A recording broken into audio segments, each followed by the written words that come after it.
You are listening to WRUULP, Savannah, Georgia, 107.5 FM. We are Savannah Soundings, community radio with a global soul. Our theme music is a clip of Summer Nights by the Eric Jones Trio. It's provided by our friend Mark Chesanout, who plays with the Eric Jones Trio every Thursday and Sunday at Good Times Jazz Bar downtown.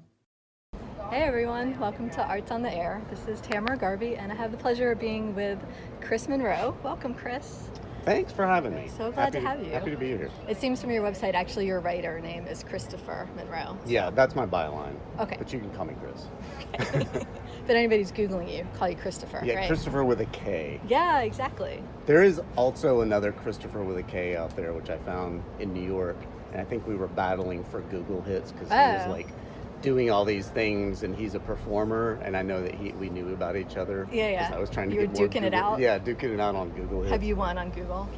I have now. I think he's sort of subsided You to doing smited something else. him. Yeah. I love that. In the battle between Savannah and New York. Yeah. You've come out. Yeah, it's funny. It's Okay. Well, I'll start. I'm going to read a little bit. Your bio from your Instagram I thought was very funny. It calls you writer, editor, and freelance culture assassin with over 2 decades of experience writing about the arts and other symptoms of human creativity. I think it's a great, super colorful bio. The word assassin is pretty aggressive. Yeah. I like the idea of being a cultural observer and critiquer, a cultural. I suppose. Not just observing, but putting your viewpoint in there too. Yeah, in a way, not in an overly editorial way, but everything is kind of coming from a point of view or whatever. I was thinking when photographers talk about how they are behind the lens and they're kind of observing people shooting and taking photos, and that's almost like when you talk about yourself viewing culture and talking about exactly, it. It's like a degree removed. Yes, very much so. Because I try to, in all my writing, I try to put the subject or the person that I'm writing about up front. I don't try to get, some writers kind of put themselves in the pieces all the time. I try not to do that. I try to sort of. Yes, I know what you mean. Put the person I'm interviewing in the front, but it's also filtered through my point of view, obviously. Yeah. So, It's a little bit as if you weren't there, a human body, doing the interview with them, slightly. Yeah. I try to be subversive in that way, and also pick subjects that I'm already interested in, sort of highlighting. Yeah. In that way, yeah. Have you ever picked somebody? I mean, is it always people who you are feeling positive about and want to elevate, or is it ever somebody who's annoying you in some way? No, that's a good question, because I've always had the policy. I'm lucky that I've decided I'm freelance, so I get I do have things assigned to me, but I've been lucky enough to be able to just sort of basically pick and choose what I write about. Yeah. And I'm very consciously do not write about things that I don't like. So if I don't like it, I just ignore it. And somebody else. I love writing hit pieces because they're funny, but I don't do that. So, just in your head, maybe. Yeah, I enjoy reading that stuff, but I don't engage in it myself. Yeah. I try to just promote the positive. That's great. I definitely wanted to later talk to you about how you go about getting your pieces and whether you're pitching them and how much control you have over it. So that definitely want to hit on that later. But we'll kind of start. I read on your site you said you were born and raised in Atlanta. Is that right? Mm-hmm. And then how old are you when you moved to Seattle? I'm not going to tell anybody my age. Never ask a lady their age, right? It was late in life, we'll put it that way. What does that mean? 80? 17? 40? Let's see, I'm 104 now, right. So it was, let's say my... Were you college age or were you No, it was like well into my 20s. Okay. Yeah. Okay. So you moved to Seattle. Later was that because of, and I know you did a lot of writing for these kind of cool zine indie publications. Was it about the music scene in Seattle? Actually, the funny thing is, this is really weird, but I actually one of the reasons I wanted to move to the Pacific Northwest was because of the World Trade Organization protests way back when, and I was like, that sounds kind of radical, and that might be my scene. So I actually checked out Portland and ended up moving to Seattle instead. So it was really more about the political climate politics there. Yeah, okay. Probably. Yeah. So you wanted to move there and kind of be in groups of people who are, I don't know, like think tanks, nonprofits, protesting? No, I've always kind of been interested in, I didn't know what I was wanted to do, to be honest with you. Really moving to Seattle was in order to get away from Atlanta. Okay. I love Atlanta, but it is, the writer Henry Miller calls the street he grew up on in Brooklyn the street of early sorrows, and I consider Atlanta my street of early sorrows. Wow. There's a lot of mixed emotions with Atlanta because I didn't have maybe the best childhood. Yeah. So there's a lot, but I also have a lot of really good friends in Atlanta, a lot of good connections, but then there was a lot of bad times that happened too. So I kind of just needed to get out of there, and the farthest away I could get in the continental U.S. was Seattle. It's true. So that's where I went. Complete opposite. And it's a very corner. different culture out there, but that's pretty much why I did that. And I've heard people can be very kind of chilly in the Pacific. It Seattle was a specifically. culture They're shock. They're not looking for friends. So it was a culture shock. And I didn't know a single person, not one person. That's very brave. And it was so lonely. Yeah. I'm very outgoing, and I went to all these coffee shops, and I ended up making friends and stuff. But the first, say, month and a half, maybe 2 months, it was brutal. It was rough. It was brutal. Was it raining all the time too? I actually moved there. stereotype? I moved there when it was not raining so much, and I remember visiting there and being at a coffee shop, and I was talking to somebody, and I said I was thinking of moving there, and they told me like, oh, well, just know that it's not like this all the time.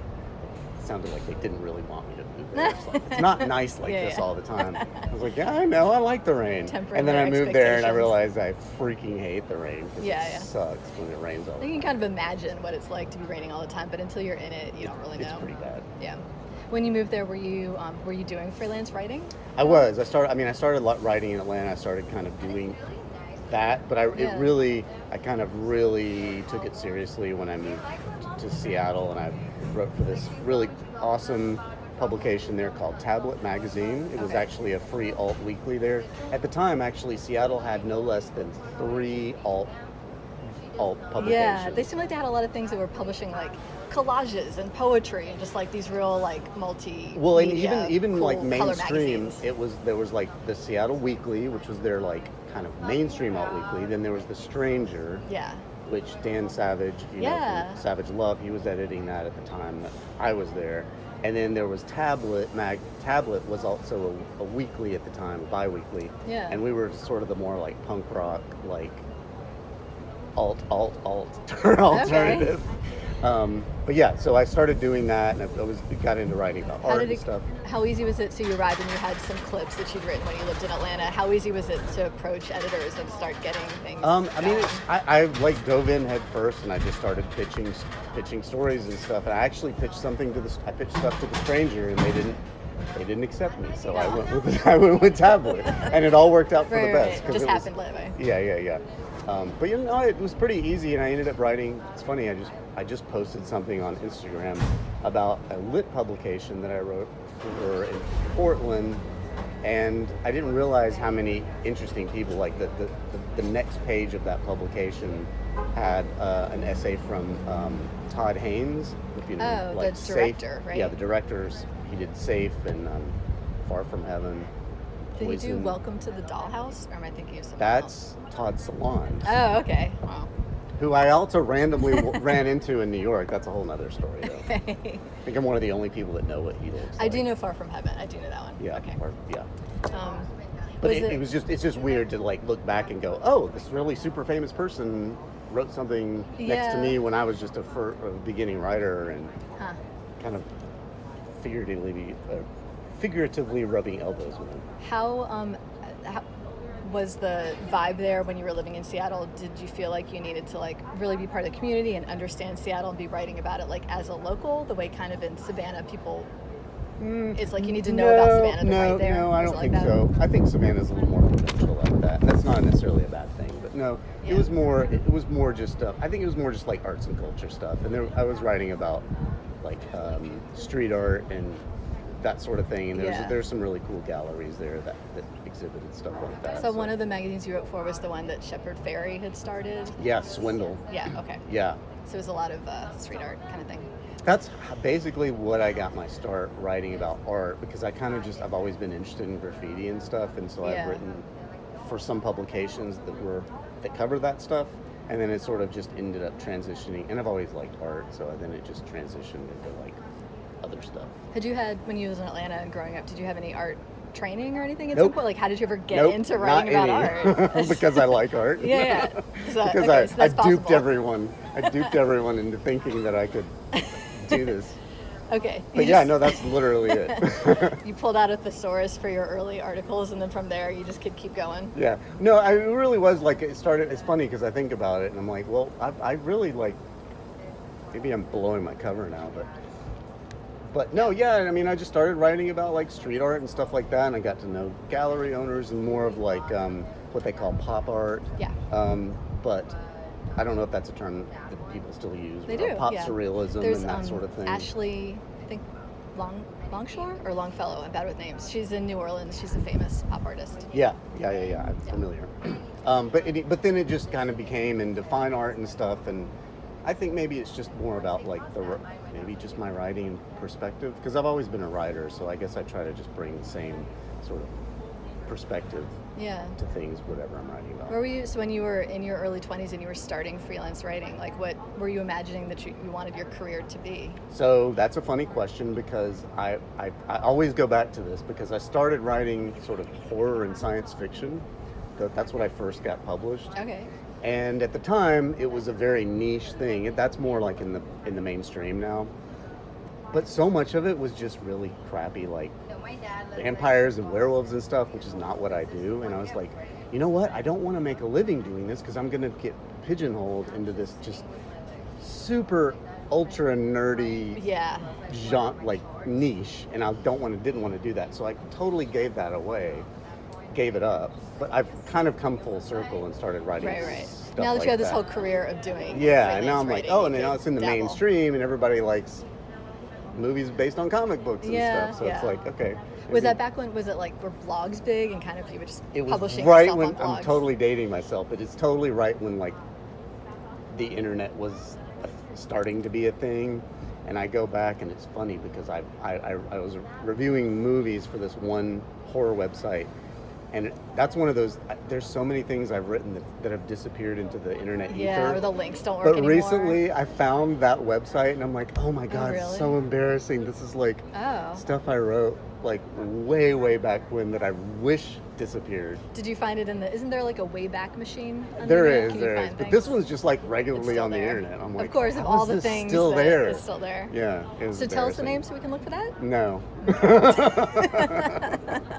I'll get it for you in the end. You have to like dig. Yeah, I'll have to tell you. It's funny though, because it's got a picture of me, and I'm like, oh my God, this is the weirdest thing. What did you have? Were you good about having a routine of writing and balance? Did you have to balance with a day job? Like what? Yeah, was that I've always like? balanced my writing with a day job, because maybe I've just been not as focused, but I always feel like I said earlier, like I like being able to freelance. And there was a time when I was living in New York, I was like, oh, I'm going to become an editor, and I'm going to have a full-time job as a writer, and blah, blah, blah. Yeah. And ironically enough, this was a time when like magazines were basically tanking and they were going away, so that was bad timing on my part. But I also realized that like I don't really want to do that, because I'd probably end up hating it. And so now I'm kind of reconciling, maybe I'll be a full-time writer one day. But I also like the freedom that comes with being able to pick and choose. And like I'm right now, I'm currently working at the Savannah Music Festival part-time, and that's cool. in the arts. It's not, I do some writing for them, but I don't know. It's a hard life, as you know, being a creative. I think, if people are able to work part-time, I feel like part-time is the perfect amount of working, because it's lame to like be at home all the time, working from home and having nobody. But boring, being stuck to be somewhere Monday through Friday, 9 to 5 is a lot. So like split the difference. Half time of working out of the house and being like tied to a thing, and then having the rest of the time to yourself is great. And then the other part is, if you want to work in nonprofits or arts organizations, they almost never are able to hire somebody full time and offer benefits and that amount of hours. So if you're like able to string together a bunch of things and work part time, then it's like the most interesting jobs are available. You totally nailed it. Yes. Thank you. It's also difficult because you don't have benefits and all this sort of thing. But you're right. You totally nailed it. Now that there's Obamacare. Yeah, I don't have that. Well, you should get that. Well, maybe we'll talk offline offline about that. Okay. It's been for years. Okay. So, I can't afford it. All right, we'll talk about that. That's a whole other story. That's another show. Okay, so we can cover, so then you were in Seattle, and then at some point you moved to New York. Yeah. I guess you won't talk about how old you were then. Nope. But you were in New York for, is it 7 years? About a little over 7 years. So my plan wasn't to stay in Seattle forever, and then I went down to, thought I would go to San Francisco, didn't go to San Francisco, ended up going to New York, and then I was like, oh, this is it. I'm never leaving. This is where I belong. Yeah. And that was like, I was in my 30s, we'll say that. Did you move there just because the opportunities for writing it was going to be easier to be 100%, 100%. Okay. And I dove in like head first, and I was like, I remember, I always tell this story, I remember going into Barnes & Noble to the magazine rack when that was still a thing. Oh yeah, and that it was like, vast rack. It was right in Union Square, and I would always go in there and I'd go look through the magazines and figure out which ones I wanted to pitch, which ones I wanted to write for. And I remember going in there, I was like, okay, I want to write for that one, write for that one, write for that one, okay. So got all my list and everything. I went and did my pitches. Fast forward like maybe 4 or 5 months later, I was in there. I was like, oh, sometimes I get contributors' copies, sometimes not. Sometimes I have to buy the magazine. So I was in there looking for a magazine with What does article. that mean? If you get something published, then they'll give you. Yeah. So usually they'll give you a contributor's copy. Sometimes not. It seems like the least they could do. You would think, right? But sometimes I would actually have to go and buy my own magazine. But I was like, oh, I remember this article's out. Oh, cool. Yeah, okay. And then I was like, oh, wait, I think I did that review. That's probably in that magazine. Oh, wait, and that other article might be out. And I had a moment you had so many. Where I flipped back to that moment where I was like deciding which magazines, and I was like, oh, I'm in that magazine, and that magazine, and that magazine. And that was cool. That was a moment. So it was almost like your success rate in New York was like, it was pretty good. You were. I had good street cred there because of the magazines I was writing for. So I got into so many parties for free and like all just based on the magazines I was writing for. I wrote them down. You were writing for The Village Voice and The Atlantic. You had one. I wrote The Atlantic actually wasn't until I moved to Savannah. Okay, actually. okay. But the big ones there were like Beautiful Decay. I don't know if you're familiar with them, but like that was a big design. And Juxtapoz is a big. And Juxtapoz. Are they based in New York? Juxtapoz. Juxtapoz is West Coast. I think they're based in like San Diego LA, or something, or LA. Yeah. Okay. And Beautiful Decay was by coastal, but yeah. Anyway. What were the type of articles that you were writing for these places? It was all over the map. I was writing about like design stuff. I was writing about art stuff. I was getting invited.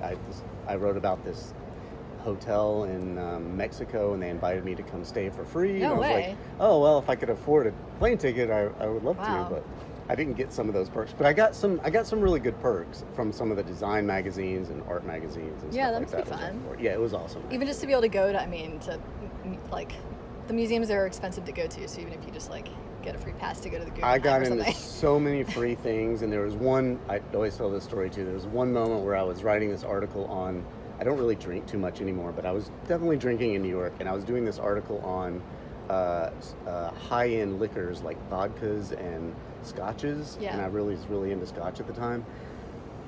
And they sent me to my door. They had deliveries, and I thought they were going to give me samples, these little like little airplane bottles.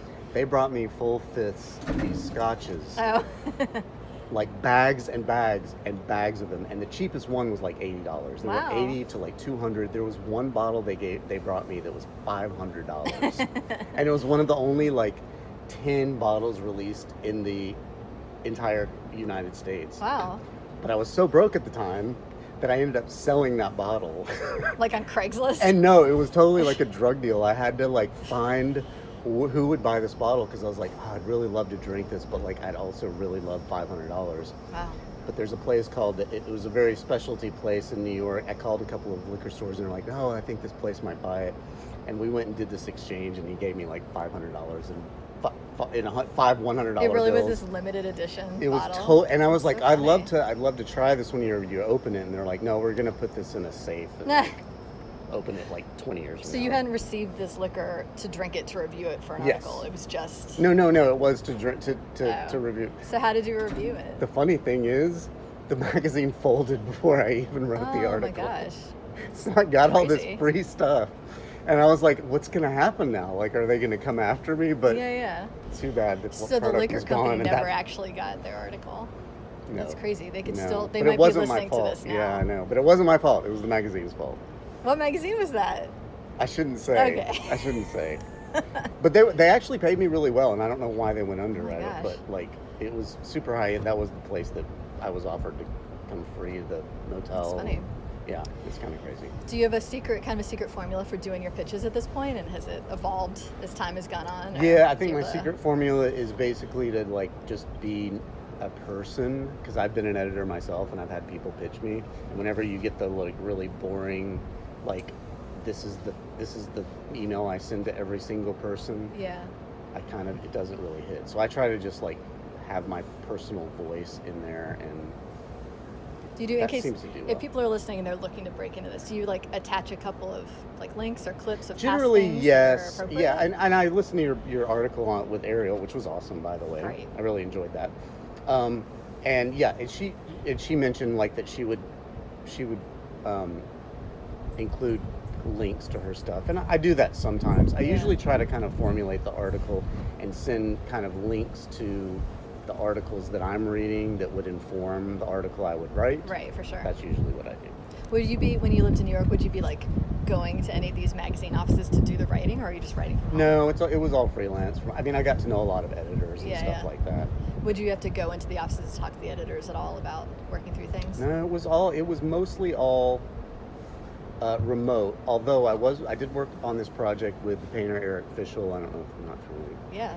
And they published a poetry book, and I did go to one of the publishers in New York, and I can't remember which one it was, but it was one of the really old school publishers, and I went in there and it looked exactly like you would think. It was almost a movie set. It was all dark wood and like books on the shelves, and it was dimly lit, and it was like leather couches and stuff. Wow. And it was really dope, because I was like, oh my god, this is like a real place. Yeah. And you could just picture somebody like smoking a pipe or something behind the desk. Was that in like the Upper West Side? No, it was in Midtown it was sort of near, I wish I could remember the publisher's name. They were super famous. It was like Simon and Schuster or something. Yeah. But it wasn't Simon and Schuster, but it was funny because it was a really small office, and I was like, this is smaller than I thought. And then when I saw the place, I was like, oh wow, this is like, one of those places in New York that's like been there forever. Yeah. And like, oh wow, this is like a lived-in space that's like That's tons cool. of famous people have been here. Famous people live in here. It's funny that you didn't regularly have to go into any office and deal with any editor face. No. Just because it's like if you're already in the city, you'd think that they would frequently, have you come by. I mean, I'd see people out, but I never had to Yeah. go to any offices, really. There was an episode of Sex and the City where Carrie started writing some freelance for Vogue, and they had her come in and talk to them. They were like tearing apart her piece, and there was a lot of red pen. Yeah, that's a whole nother level. If I was writing for Vogue, I probably would have gone in there. Yeah, Condé Nast is like a whole nother level. Where is the Village Voice based? Where is their office? They're in the Lower East Side, but I never went into their office either, actually. Was there a difference in the pay rates of like New York versus Seattle? Oh, yeah. Yeah? Oh, yeah. Okay. Yeah, I mean, I got paid. I really didn't like the article I wrote for the Village Voice. I shouldn't say that. But they paid me well, and it was good. I actually was more happy with writing for New York Press, to be honest with you. Oh, really? Yeah. And as a reader, I actually read New York Press more. I think the Village Voice it's like Rolling Stone. It's not quite what it used to be. Well, it's not really anything now, but. Did you have day jobs while you lived there too? I did. Yeah. It's funny because I spent like the first 3 years there thinking, oh, I'm going to make it. I'm going to get a great job, and kept paying for stuff with my credit cards, and credit card debt went up and up. I'm like, no, but I'm making all these connections, and I'm meeting these editors, and I'm going to get a job. And like I said, it was the time when like magazines were folding left and right, and I was like, yeah, maybe I'm not going to get that editorial job. Maybe I need to get a real job now. So I did end up working for this architecture and design firm, which was actually really... That's interesting. It was awesome, actually. Did you kind of get that because you obviously had this like artistic background in a way, tangentially? Yeah, I temped for them a few times, and actually, this is a whole nother story, but I got some other stuff. I got involved with the National Museum of Hip Hop and Hip Hop Hall of Fame while through there. That's a whole nother story, though. Because that was something they were designing, and I was like, oh, I'm a writer. Would it be cool to pitch this story? Because I was temping there, and I was still looking for stories. And they were like, well, let's ask the person. I met with the guy, and I ended up getting involved with them for a little while, and that's a whole other story. Didn't pan out, obviously.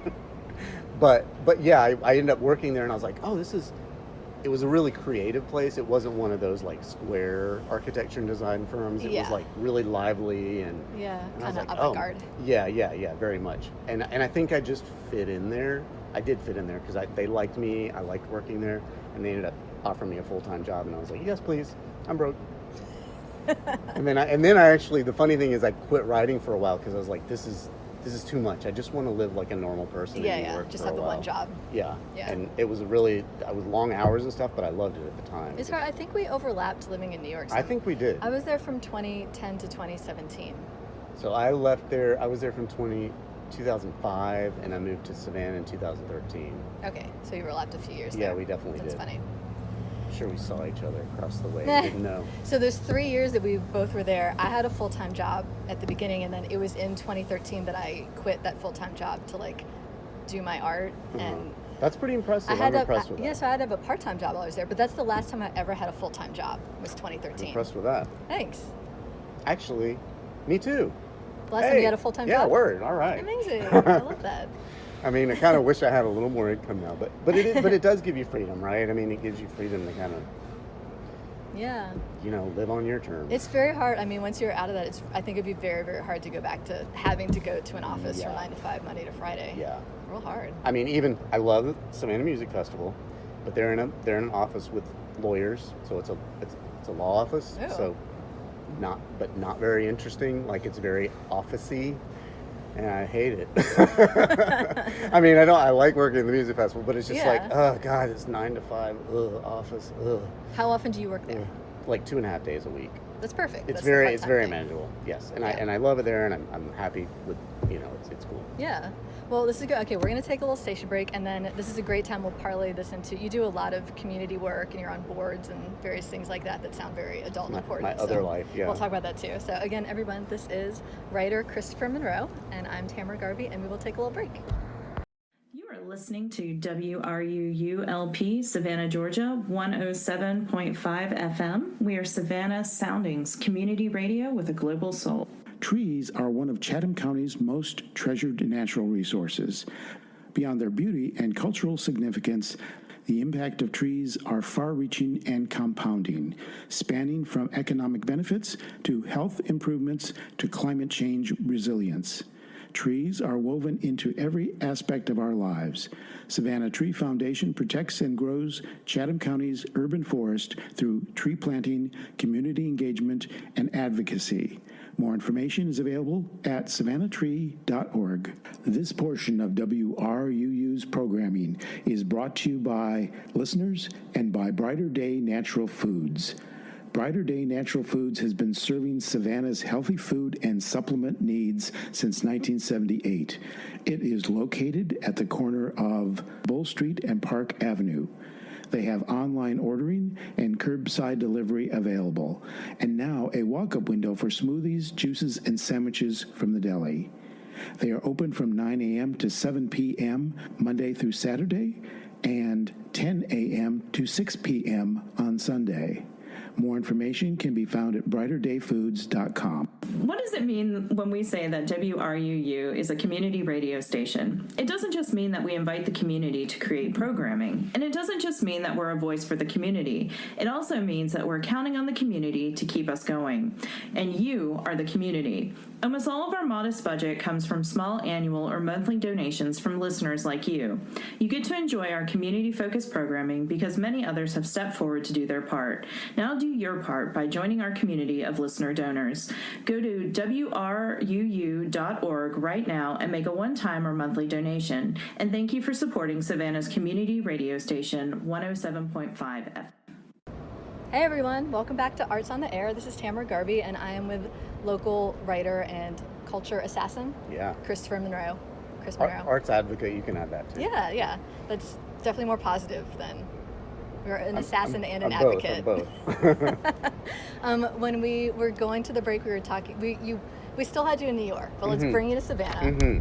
So you thought you were going to be living in New York forever? Yeah. What brought you here? So it's expensive. As you know, it's expensive to live in New York. It's a little expensive. Yeah, and I mean, I think it took its toll a little bit too.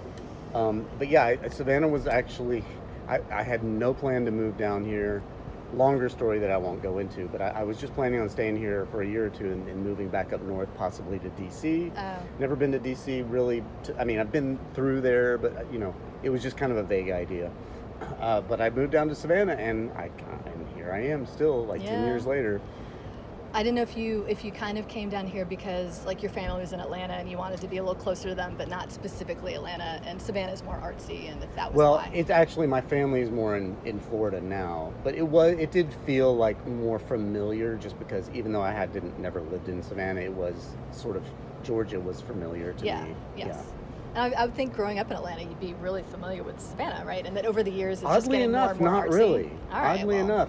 Thanks for shooting down my entire theory. Yeah, no, that's not how it happened. It's funny because I found Savannah way later in life, and I was like, oh my God, Savannah's so cool. How come I didn't really realize it? It's weird. I think I was just so wrapped up into whatever was going on in Atlanta. Well, up until that, you were talking about 2013, Savannah was still really, it wasn't overtly reaching out to tourism. Yeah. It was trying to keep its light covered. I think it was, exactly. I think it was still cool kind of undercover, For sure. So you arrived here, you thinking you would be here for a year, but then when did you start writing? You had a long time column for the Savannah Morning News. So I jumped into, as I did when I went to New York, when I came to Savannah, I jumped in head first, and I was like, I've got all these credits and stuff. I should be able to parlay this into something, writing credits. And I just started pitching stuff, and I ended up at the Savannah Morning News, and Heather Henley, we'll give her a shout out. She was my editor at the time. We became friends, and she, I was writing for Do, and then ended up writing the Sunday column for a while. And Heather was very instrumental in helping me into all that stuff. Were you doing the Savannah Morning News and Do at the same time? Yeah, so Do was the Wednesday entertainment insert. Right. But I was, yes. Wasn't it separate? So we had Connect for a while that comes out on Thursdays, and there was Do as well, which I always thought of as a separate, another arts and events. So it was magazine. Still a part of the Savannah Morning News. It was an insert in the daily paper, but they also distributed it free around the city as a standalone. Connect was as well. Okay. But then they quit doing that. And you were balancing both these regular things for the morning news and Do? Yeah, I was writing, there was a time where I was writing at least, so I was doing a Sunday column in the Sunday paper, and then I was writing maybe an article or two in the Wednesday paper. Okay. So, it was 2 to 3. I usually wasn't doing 3 articles a week. That's a lot. But multiple weekly things. Yeah. Where did you like to write when you were in this phase of life? In my little hole in my apartment. Okay. I'm a very typically solitary writer. I have to put earphones on if dogs are barking. I'm no, quiet. Everybody be quiet. So I can't, we were talking about writing here at a coffee shop. Can't do that. Can't do that. And it looks like, I know for the Savannah Morning News, it really cool, just the variety of things that you wrote about. It was just a small overview. There was you wrote about the Weeping Time, you wrote about a big Jack Lee exhibit at the Laney Contemporary, you wrote about Ossabaw Island.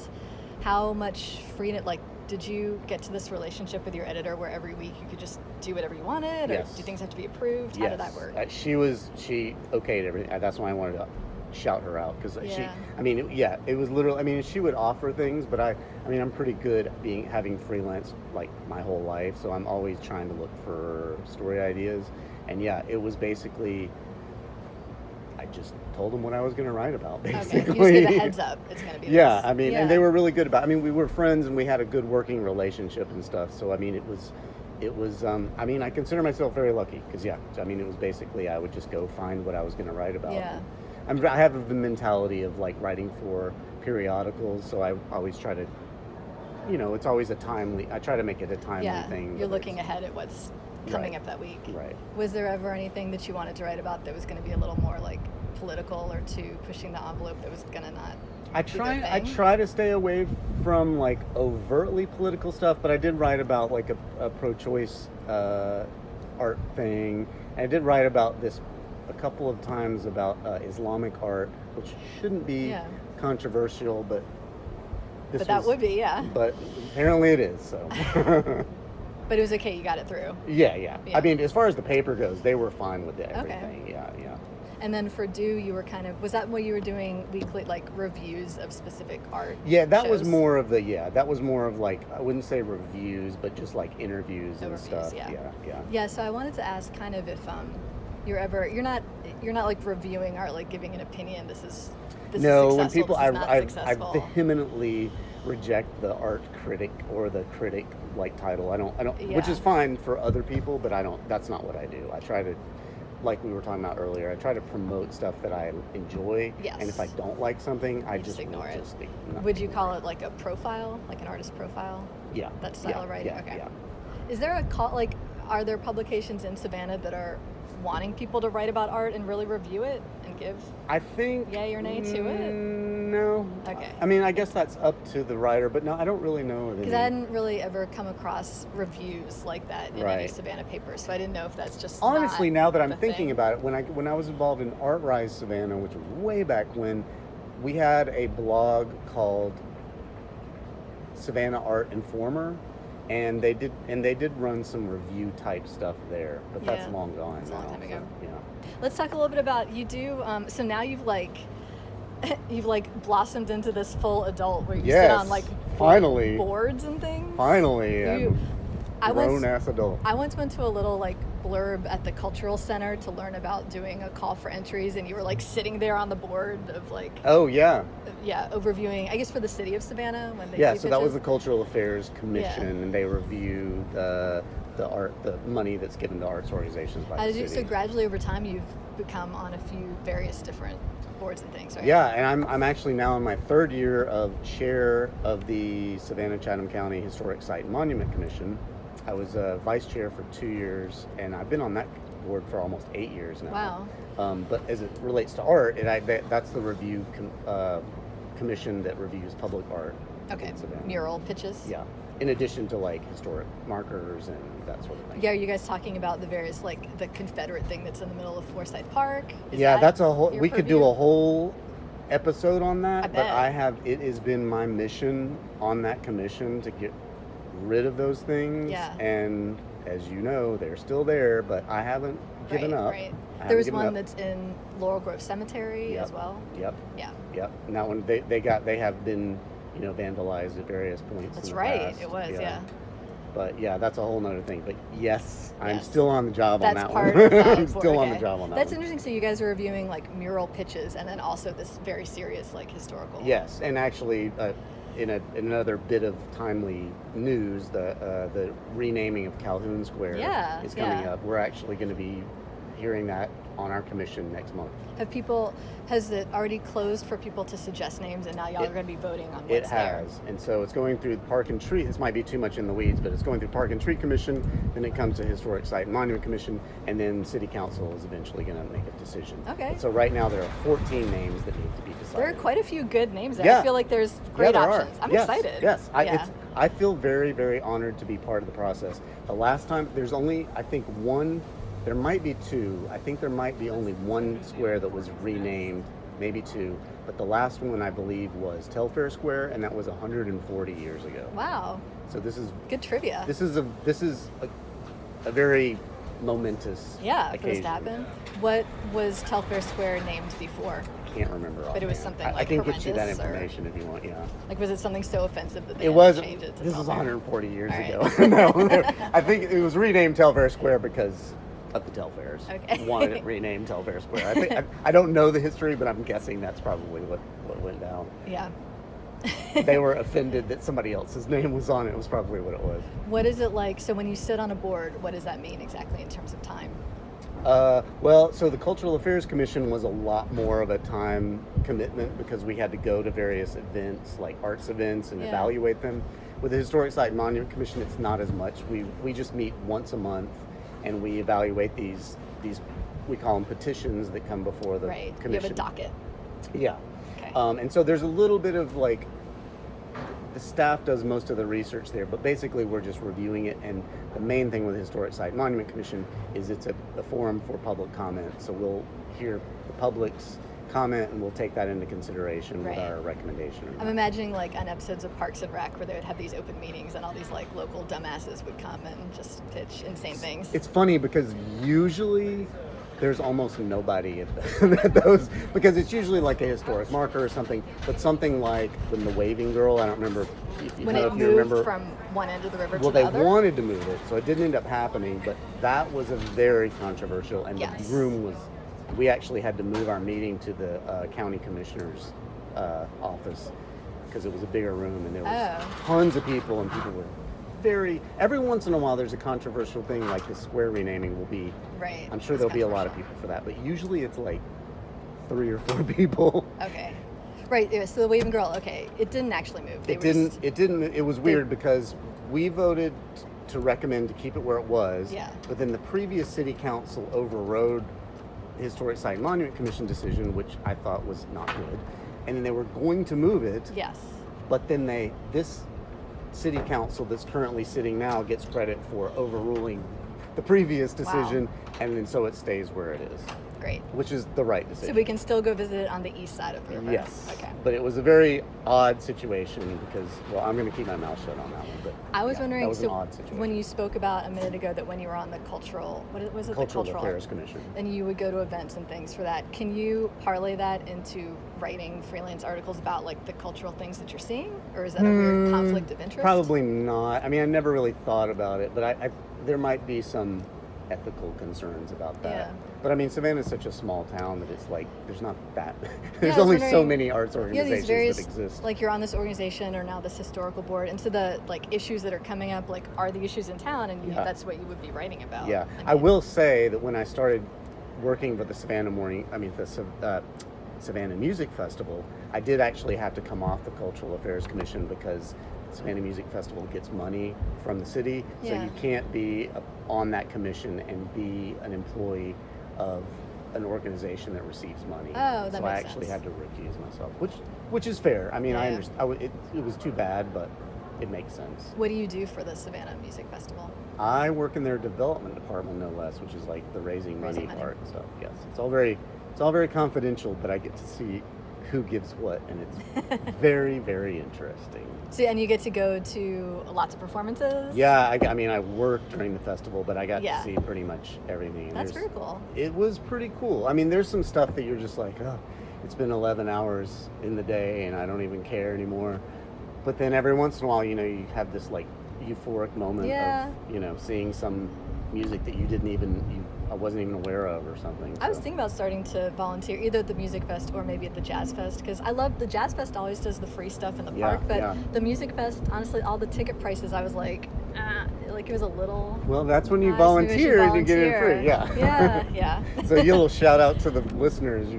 We totally need volunteers. Do you need volunteers? Yes. Okay. You need all of us poor folks who. They're definitely want music. looking for like younger volunteers and more diverse audiences and stuff. So Okay. yeah, definitely the call is officially out. I love that. Yeah. What are you? So lately, you're doing some creative writing. You spoke Yes. a little bit about how you started your career and you were doing this like niche sci-fi, Right. kooky things. You're getting a little bit back to this And like now dystopian everybody loves sci-fi, so short I'm fiction. like, oh, let me go cash Yeah. in on that. So you have on your website, I saw you have a short fiction called The Evisceration Cafe, Yes. and then another one called What a Tired Web We Breed. Yes. Okay. And talk a little bit about those. Yeah, so it's funny because I was almost kind of embarrassed that I was writing genre fiction early on because I was like, oh, I want to be a serious writer, I want to be taken seriously. But now, like I said, like that's all in the mainstream now. And I've always liked it and been drawn to it. So now I've kind of feels like I've come full circle. And I just finished a novel. I just finished my novel, and I'm trying to get some of these short stories, more short stories out there to sort of get back in the swing of fiction. And it feels pretty cool because I'm like, oh, yeah, I love this stuff. Why would I not do what I really am interested in? And so now it doesn't feel quite as embarrassing like you're just Right. some like super specialized writer. Well, I do. I mean, it completely makes sense that you need to first build a career Yeah. for the thing. Like you were actually making money, you were writing Right, for right. publication, and now you can do whatever you want. Yeah, It'd be like if Stephen King wanted to write like historical romances at this point, he could do it. yeah, and people would probably buy it. I would read everything. People would probably buy it. I love him.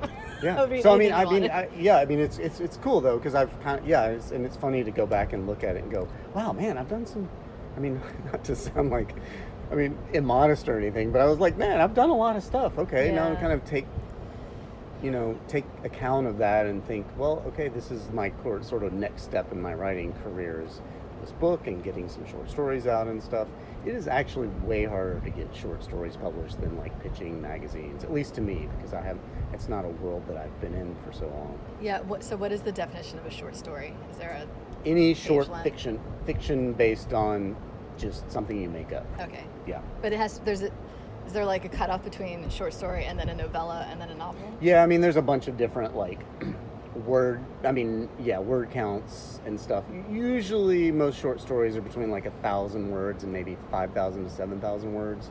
Okay. That's about if it's online, maybe a little less, because most publications, you're not going to sit there and read a really long story online, or most people won't. Well, I think if you're writing short stories, if you want to get it actually published, like printed published, you'd have to have a bunch of them together, right? You have to have a book of short stories. Well, right. So maybe I'm trying to work up to that, but that's what I'm trying to do now is sort of get a good like backlog of stories that I have to be shopping out, because I think it's similar to as an artist. Like, I mean, the life of being a writer is the life of rejection, basically. But you just have to like not have a thin skin about it and be like, okay, well, that person didn't like that, so take it somewhere else. I do think it gets easier. I mean, as you're years into your career, that like now I still get rejected from stuff all the time, but it means nothing because I'm like, okay, I've sold literally tens of thousands of prints, so I don't care that I didn't get into this one craft show. Right. But at the beginning, it would be rough because I'd be like, oh, does this mean my art is bad? Am I not going anywhere? Right. But it's hard though. It just means you just have to like, if you stop there, then your career is over and you've never. Yeah, and you can't take it personally because it's just like something like, not everybody likes the same type of music. Like, my favorite song may not be this other person's favorite song, so that doesn't mean it sucks. It just means that's not the right person for it. That's all. Yeah. What was I going to say? Oh, so your story, What a Tired Web We Breed, is on Amazon. It's on sale for like $1. Is that right? Yeah, everybody should go buy it. Okay. And that I was wondering, I looked at it and I was like, oh, I wonder if this was a response to the evisceration of Roe versus Wade. But then I saw you'd written it in 2019, so no. That's interesting though. That's an interesting take. Yeah. It's funny because it was an experiment, because I had that story was published a while ago, and the publication that published it just went away, so it doesn't even exist online, and it sucks because most publications won't republish a story that's already been published. So I was like, well, let me see what it's like to like just self-publish on Amazon for like 99 cents, and people buy it, right? But you got to promote it and do all this sort of thing, and I don't have time for all that. Yeah, so you're kind of waiting until you've written a bunch of short stories, and then you can make it into a full book. Right. Yeah. So that was a sort of experiment that just exists, but I can say my stuff is for sale on Amazon. It had an interesting cover. Do you want to have the cover image for that? Actually, and thank you for mentioning that. I would thank Don Sanders, Lisa Watson's husband, for doing that, because he really liked the story. He was like, oh, I could do an illustration for that, and that's actually what he painted that? He did. Oh, I love that. It's digital. It's like a digital illustration. But we were, I promised to split the proceeds 50-50 with him, and right now the proceeds are $0. Tens and tens of dollars. So I don't have anything to split. The cover image is like this kind of dark. It's like a person frantically running, and then he's surrounded by like pregnant bellies. Yeah. And if you read the story, it's kind of like a fever dream, sort of cyberpunk fever dream of like serial killer. It's sort of I just call it like cyberpunk surrealism, maybe. Cyberpunk. Yeah.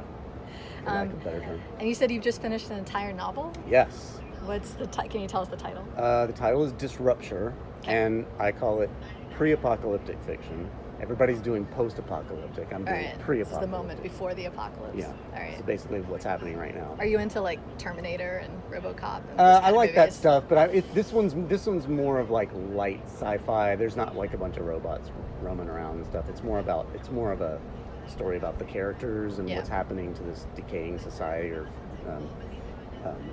their failing democracy. Yeah. So it's like. So it's like what's happening in America. Yeah, I was going to ask, is it right now, or is it like 5 years from now? Like, it's a sort of alternate future now. It's slightly worse than what we're going through. Yeah. Okay. Yeah. And how does it work when you finished a novel? Do you shop it around the publishers? You shop around the agents? So I'm looking for agents, and it's funny because it's like a surreal moment, because I've been working on this freaking book for freaking ever. How long? Oh, I'm not going to say, but very long. It's embarrassing. It's very to hard say. to pin you down to any time. Well, constraints. it's really embarrassing because I haven't been working on it nonstop, but I like put it aside. I started it when I lived in New York. If that says Okay, anything. that's fine. You can say that. Yeah, it's embarrassing though because it should be done. No, it's fine. But now it is done, and it's weird because it's kind of surreal. And I just 2 weeks ago started querying agents. Okay. And it was surreal because I was like, oh my God, I'm finally doing this. Do you have to research agents and find specific people who are into your genre? Yeah, Like, that's exactly okay. what I did. I just went and found agents that represent sort of books that might be sort of in the same general literary universe as mine. So that's where I'm starting. And Are there major publishers that are publishing things like this? I would say so. I mean, it's not like I'm not reinventing the wheel. It's not some masterpiece of literature. But I think there's a few books that I've read recently that I'm really into, and I don't think it's exactly like my book, but it's in the general same theme thing. So yeah. Is that part of your research for like when you're getting to the end of a book and you're looking to get it published? Is to go out and specifically try to find books to read and then approach those agents? Is that part of it? Basically, that's what I did. Okay. Yeah, nailed it. Amazing. Yeah. I guess I could go out and do it too. Yeah, do it. Is there anybody from all your past contact, all those years you had in New York and various editors that you were like, is there anybody of those that are? No, it's kind of weird because I've been doing nonfiction writing for so long that I have connections on all those fronts. But I did there's a person that I've gotten to know. Actually, her name's Meg Ellison, and she's actually fairly well-established science fiction writer. She was here in Savannah for an artist residency and actually wrote about her in the paper when she was here. Oh, cool. We stayed in touch, and I told her, I mentioned about my novel, and she was kind of giving me a few pointers, and she was like, well, even though this is your first novel, you're actually pretty, she said, I was a little bit farther ahead than maybe some other beginning writers because I have all these credits to my name. Yeah. So maybe that helps. But I don't have a whole lot of fiction to my name, so I guess we'll find out. Just the fact that you have this resume of writing and that you can work with people, hopefully I guess. that makes me appealing. Time will tell. Time will tell. But I mean, at least it shows that like I'm a competent writer. Yeah. I would think.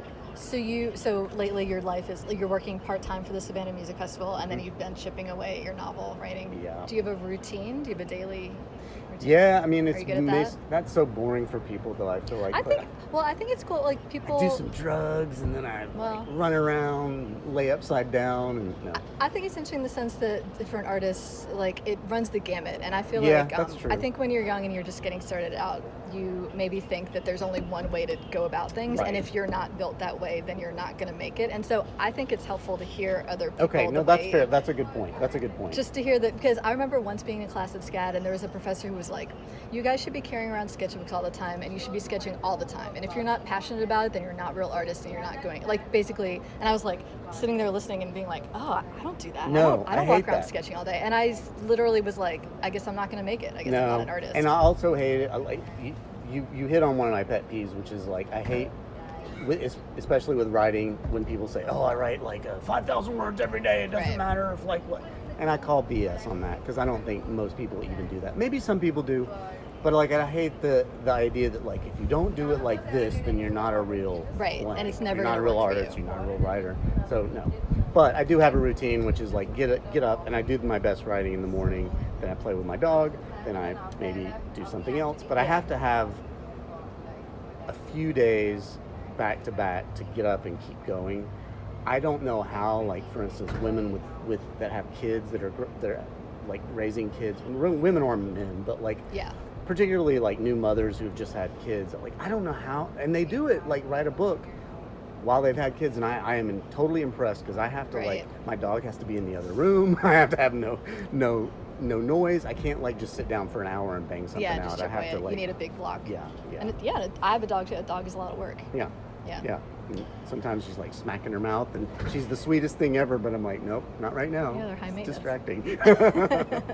So when you finish your book now, it's like all those hours that you would have been spent time writing is like devoted to the marketing and the shopping around and finding an agent. Yeah, you're just parlaying that time into that. Yes, and I'm also trying to use that to write some like personal essays and get some of the write some more short stories. Yeah. But I'm kind of splitting it between like pitching stories and pitching agents. So now that I've got the agent part out there, I'm like, okay, that's done. It's going to be a couple of weeks before I hear back from anyone. Okay. And so now I'm using that time to do other things. And are you still, I meant to ask you about this earlier, but you do a little bit of editing as well? You kind of balancing, are you still doing that? I'm not doing a whole lot of editing now, but I was editor for the Tablet magazine when I was in Seattle, and then I was editor for Inside Philanthropy, which is an online philanthropic, it's about philanthropic giving. Yeah. I covered the art stuff, which was actually helpful for my knowledge about the arts. But I don't do that so much anymore. Okay. But if anybody needs any It filled a gap freelance, for a while. Yeah. If anybody needs any freelance editorial work, I am for sale. I wanted to ask you, on your website, when you mentioned the different topics that you've written about, you talk about that you reviewed films, and it said, quote, "In another life, I would have been a film director." End quote. Yeah. And I was going to ask you, That's cool that you picked up on that. You should do that. You should maybe direct a little film. Well, so that's funny because I actually treat, specifically with my book, I basically wrote it like I would be directing a film. So it's very kind of visual. And I've always loved film. I worked for an indie theater chain in Atlanta as a projectionist and a manager. Oh, fun. Yeah. Like an old-timey projectionist? It's funny because I got very proficient on these 35 millimeter projectors. I could even fix them and everything. Well, that is a skill that nobody needs anymore. So because no one uses 35 millimeter projectors. But yeah, it was an old school like film projector. But it was like an independent theater, so I was like all these independent movies and foreign movies. Yeah. So I just absorbed all of that, and I've written for the Tribeca Film Festival and all that stuff. And I always thought, wow, it'd be really cool to be a film director, but that's a whole nother skill set. Maybe one day. Yeah, for sure. But that's a whole nother skill set. But yeah, I also feel like film actually informs my writing, my fiction writing, as much as really even other books do. Are you thinking, like, you think really visually as you're writing? Yeah. You're picturing it, the picture. What would you like to talk to us about here at the end? Some final closing things for us? Some wise words. Well, thanks for having me. I don't know. I guess just, my other, passion is arts advocacy. So I love that you're still doing this show and everything. But I'm out there advocating for the arts all I can, and I can say I am just found out today that I'm going to be writing an editorial for the Savannah Morning News about something related to arts advocacy. I won't say what it is. Okay. It'll be. Are you starting to regularly write for the Savannah Morning News again? I think it just depends on my time, but yeah. This is an important subject that hopefully I can start a conversation about. If you have any advice for people who were looking to do more public art and murals and things, do you have any kind of tips or go do it? Tricks do public art. How easy is it when people apply or like pitch to this cultural board to do it? Do most things get approved? Yes, most things get approved unless the community is just wholesale against it. I will mention one little bit. So it's a pretty easy process. I will give one little nugget that when I was on the Cultural Affairs Commission, we started this idea of a public arts ordinance that would be another funding mechanism for public art. So there's no public funding mechanism for public art in Savannah right now, but I'm still involved with them even though I'm not on the commission. And there is, like I mentioned to you briefly before we started the show, that we're hoping to present this ordinance to City Council within the next few months. So hopefully then there would eventually be actual there will, money. Yeah, eventually there will hopefully maybe will be some actual money for public art. There's a lot of modifiers in there, but yes. Cool. But unfortunately, as I say to other people who want to do public art, you kind of just have to go figure it out yourself. But I hope people do that. Ending words. Yeah. Thank you so much, Chris. This has been a pleasure. It's been great talking to you. Thanks for having me. Everyone, this has been Kristopher Monroe. And of course, I will post links to all your things in our liner notes. Next up on WRUU, That Old Savannah Magic from 4 to 6 p.m. It's a variety show featuring Savannah history, radio theater, interviews, and music. You are listening to WRUU-LP, Savannah, Georgia, 107.5 FM. We are Savannah Soundings, community radio with a global soul.